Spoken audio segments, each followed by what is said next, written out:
రమణ మహర్షి ఎప్పుడు ఒక మాట అంటారు, నిన్ను నువ్వు తెలుసుకో. యెస్. మొట్టమొదట మనం సాధనలోకొచ్చిన తర్వాత మనల్ని మనం తెలుసుకుంటాము. So, my dear friends, masters, my dear gods, దివ్యాత్మ స్వరూపులారా, నేను 2009 ఫిబ్రవరిలో కృష్ణా జిల్లాలో, ఆంధ్రప్రదేశ్‌లో, గుడివాడలో ఆధ్యాత్మిక జీవితంలోకి ప్రవేశించాను. మొదట నమ్మలేదు.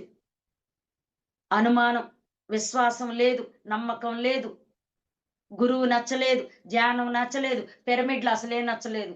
గురువు మాటలు నచ్చలేదు, పాటలు నచ్చలేదు.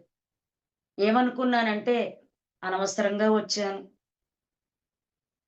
ఎరక్కపోయొచ్చాను. నా కర్మ కాలిపోయొచ్చాను. రేపటి నుంచి రాకూడదనుకున్నాను ఫస్ట్ డే. ఫస్ట్ డే రేపటి నుంచి రాకూడదనుకున్నాను. ఎందుకంటే 5 నిమిషాలు కూడా కూర్చోలేకపోయాను. అన్ని ఆలోచనలు. కళ్ళు తెరిచేయాలనిపించింది. అసహనంగా కూర్చున్నాను. ఇదెక్కడ గొడవ? అనవసరంగా వచ్చాను.